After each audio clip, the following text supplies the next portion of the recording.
బలహీన వర్గాలు ఒక విషయాన్ని గుర్తించాలి. టార్గెట్ 2028 బీసీ సీఎం ధ్యేయంగా మన అందరం కలిసికట్టుగా పనిచేయాలి. ఇన్నాళ్ళు బ్రతికినాం, బానిసలుగా మాత్రమే బ్రతికినాం. అగ్రకులాల పార్టీలకు చెంచాలుగా కాణిశీరామ్ చెప్పినట్టు చెంచాలుగా బ్రతకడం కాదు, రాజ్యం వెళ్ళాలని చెప్పాడు. ఆ రాజ్యం ఎందుకు వెళ్ళాలంటే ఈ బహుజన వర్గాల యొక్క జీవితాలను మార్చడానికి రాజ్యం వెళ్ళాలని చెప్పాడు.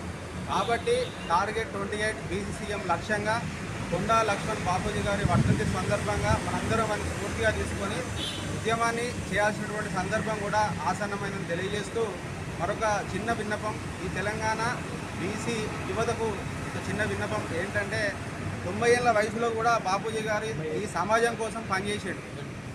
చివరి క్షణం వరకు కూడా తెలంగాణ ఉద్యమం కోసం పనిచేసాడు. సామాజిక తెలంగాణ లక్ష్యంగా పనిచేసాడు. స్వాతంత్రోద్యమంలో కూడా పనిచేసాడు. మరి మనం 20 ఏళ్ళు, 27 ఏళ్ళు, 30 ఏళ్ళు ఉన్న యువకులు ఈ ఉద్యమానికి దూరంగా ఉంటున్నారు.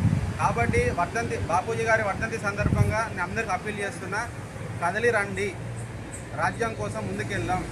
ఇన్నాళ్ళు మనల్ని వంచినటువంటి ఈ అగ్ర కుల ఆధిపత్యాన్ని మనం పెంచేయాల్సినటువంటి సందర్భం ఉన్నది. ఇకనైనా మనము మారకపోతే భవిష్యత్తులో బానిసలుగా బ్రతకాల్సినటువంటి సందర్భం ఏర్పడుతుంది. రాజ్యంలోకి వస్తే మన వర్గాలకు విద్యను, ఉపాధిని, అలాగే హెల్త్ను, వీటన్నింటిని కూడా మనమే ఫ్రీ చేసి ఈ వర్గాలకు ఖర్చు తగ్గించడమే కాదు, మంచి విద్యను, మంచి హెల్త్ను కూడా ఇవ్వగలుగుతాం.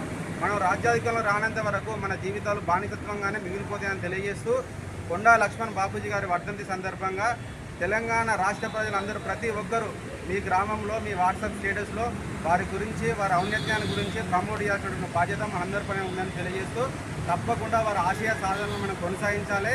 2028లో టార్గెట్ మన బీసీ సీఎం అని తెలియజేస్తూ ముగిస్తున్నాను. నేను మీ రాచకొండ ప్రవీణ్ కుమార్, న్యాయవాది, వరంగల్.